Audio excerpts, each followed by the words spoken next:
स्वागत है आप सभी का। आज का टॉपिक है कि नए स्टार्टअप ज़्यादातर फ्लॉप क्यों हो जाते हैं। जी हाँ दोस्तों, आपको शायद पता होगा कि एवरी ईयर चाय व्यापार में बहुत सारे लोग अपनी किस्मत आजमाने आते हैं। उसमें से ज़्यादातर लोग ऐसे होते हैं कि जिन्हें बहुत कम एक्सपीरियंस होता है, मगर उतना ही जितना सोशल मीडिया इंटरनेट के माध्यम से लिया गया हो। प्रैक्टिकल नॉलेज कुछ भी नहीं होता, मार्केटिंग एंड सेल्स की कोई समझ नहीं होती, बस आशाएं होती है। और जैसे कि हर नए व्यापारी के मन में बहुत सारा जोश होता है, एक्साइटमेंट होता है, उसी आधार पर बिजनेस स्टार्ट होता है। अगर किसी को भी आप स्टार्ट में अगर पूछेंगे कि भैया क्या प्लान क्या है, मार्केट में किस प्रकार से आप अपने प्रोडक्ट को लॉन्च करोगे, किस प्रकार से आप मार्केट में कंज्यूमर को या फिर अपने कस्टमर्स को कन्विंस करोगे कि आप हमारा प्रोडक्ट खरीद लें। अब यहाँ जो पॉइंट है कि मार्केटिंग कैसे करें और सेल्स को कैसे बढ़ाए, इस विषय को कभी भी कोई हाथ में नहीं लेगा। कभी भी कोई भी नया व्यापारी, उसकी पहली निशानी तो यही है कि अगर उसको मार्केटिंग एंड सेल्स के बारे में कहा जाएगा तो वो कहेगा कि मैं महीने की 1 टन भेज दूंगा, 3 टन भेज दूंगा पर डे की, 100 टन कर दूंगा महीने की। मतलब वो बस हवा में बातें होती है, कैलकुलेटर के आधार पे सारा सिस्टम चलता है। और जब उनसे पूछा जाएगा कि भैया प्लान क्या है बताइए, तो प्लान बताते समय फिश टाइम, नहीं सर मैं हैंडल करूँगा। तो भाई क्या हैंडल कर लोगे आप? नहीं देख लूँगा सर। क्या देख लोगे भाई? आपके पास प्लान नहीं है, आप बिजनेस में पैसा डाल रहे हो। अच्छा, उसमें ज़्यादातर न्यू ट्रेडर्स ऐसे होते हैं, वो बहुत ही कम इन्वेस्टमेंट से अपना स्टार्टअप शुरू करना चाहते हैं।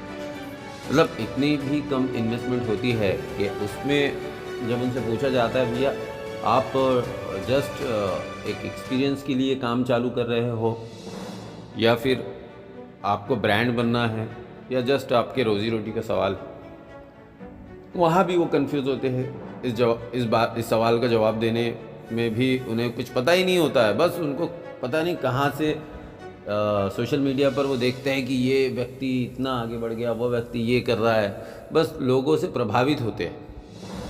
मतलब उनका प्रभाव इतना पड़ता है कि वो अपनी स्ट्रेटजी वो तो भूल जाते हैं। उनको लगता है यार जब ये कर सकता है तो मैं क्यों नहीं कर सकता। बात सही है, आप वो सब कुछ कर सकते हैं भाई, आप तो चांद पर भी जा सकते हैं, इसमें थोड़ी ना कोई दो राय है। लेकिन हर एक चीज़ को समझने के लिए, सीखने के लिए अनुभव की ज़रूरत होती है या फिर ट्रेनिंग की, सीखने सिखाने की ज़रूरत होती है।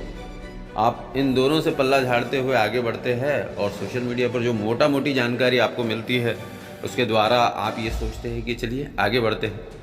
मेरे अपने एक्सपीरियंस में मैं आपको बताता हूँ कि हर साल 500 लोग आते हैं, हर साल एवरी ईयर 500 लोग आते हैं। चलिए ठीक है, 500 कम कर देता हूँ मैं, 200 लोग आते हैं। मेरी मिसाल दे रहा हूँ, मेरी कंपनी में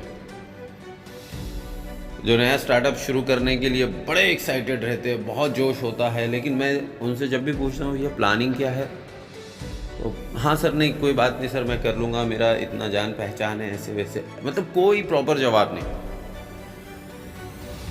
ठीक है, आप किसी को अपने बिजनेस का सीक्रेट स्टार्टअप प्लानिंग नहीं बताना चाहते, वो दूसरी बात है। लेकिन भैया जब आप अपनी बीमारी को किसी डॉक्टर के पास ले जाते हैं तो उसको तो विवरण से बताते हैं, किसी वकील के पास अपना केस देते हैं तो सारा डिटेल्स आप उसको देते हैं। उसी तरीके से जब आप अपना स्टार्टअप शुरू करते हैं और किसी को कुछ वक्त के लिए आप अपना गुरु बना लेते हैं तो उसको तो आपको बताना चाहिए, या फिर कम से कम वो जो आपको राय दे रहा है उसके हिसाब से अपनी प्रवेश करना चाहिए।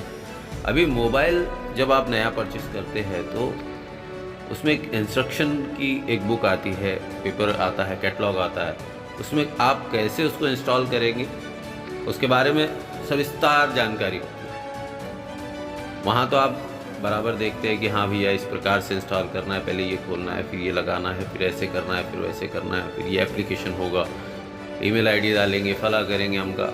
मतलब आप बिल्कुल उसको फॉलो करते हैं और आपका मोबाइल ज़बरदस्त तरीके से इंस्टॉल हो जाता है। ऐसा कभी नहीं होता है कि हम अपने मन से कुछ भी करेंगे तो वो दिक्कतों का सामना वहाँ पर हमको करना पड़ता है। चाहे कोई भी चीज़ हो, उसको इंस्टॉल करने का एक तरीका होता है। बिज़नेस भी इसी प्रकार से है। सबसे पहले आपको इंस्ट्रक्शन मिलेंगे कि कैसे इंस्टॉल किया जाए। अगर उसको आप फॉलो करते हैं तो इसके चांसेस थोड़े ज़्यादा हो सकते हैं कि आपका बिज़नेस सही तरीके से स्टार्ट हो। अच्छा, समस्याएं तो बहुत है कि जब बिज़नेस में कोई आता है तो उसके मन में बहुत सारे क्वेश्चन होते हैं कि भैया अगर स्टार्टअप में ही मैं ज़्यादा से ज़्यादा इन्वेस्टमेंट कर लूँ, पैकेजिंग मटेरियल बना लूँ, मशीन परचेज़ कर लूँ और दीगर खर्चे में कर लूँ यहाँ पर, और बिज़नेस मेरा नहीं चला तो, यह डर तो सबके मन में आता है। और बहुत से लोग इतने भी बिंदास होते हैं कि वो कुछ नहीं सोचते और लाखों रुपए लगा देते हैं। दोनों भी तरीके, आपका डरना या फिर आपका नहीं डरना, यहाँ इसमें संतुलन रखना बहुत ज़्यादा ज़रूरी है।